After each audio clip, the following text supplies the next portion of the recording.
disgust the world is to say this policy was put in place 123 years ago, and it is still in place, and nothing has changed. But what's really worse is when you look at what France did to the Francophone countries in 1958, when they were living, quote-unquote, leaving the continent. They gave the Francophone countries two choices. You can be independent with some affiliations to France, or you can be independent with no affiliations to France. Well, Guinea and Mali said, we're done with you, France, goodbye, leave us alone. That's how we had the first ever known union of any African states. They went into those two countries, took everything that they thought they had brought to them.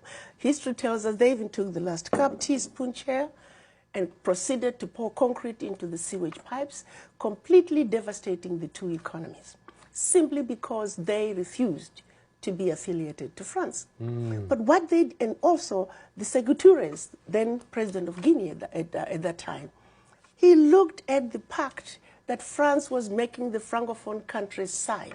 It was called the Pact for the Continuation of Colonization. He refused to sign it. How many countries in Africa? Now we are sitting at 14 Francophone countries that are still held on to this pact. So in the 50-some countries in Africa altogether, were they all colonized? Yes. By different countries? Different countries. The majority of the countries went to France, yes, Britain. We have Portuguese, we have Spanish, and those are the main ones.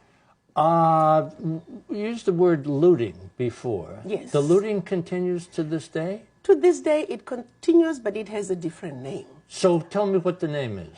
Well, the exploitation of Africa continues. Again, let me go back to the Pact for the Continuation of Colonization, which is the biggest one. The Francophone countries were told, because we brought you the idea that you can sit at a table and eat with a fork and knife, we brought you tea, we built some roads and told you about going to school, we're going to call that colonial debt. So there's a fee for that, and you need to pay for it.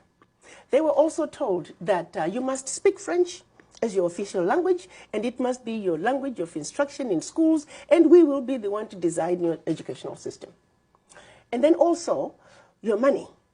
85% of your bank reserves, you will keep them, you'll deposit them with the French bank, and we will take that money and invest it in the French stock market, but we don't have to tell you what the returns are on your money. So collectively, all the Francophone countries that signed that pact, their funds, the 85% of their bank reserves, are invested under French name.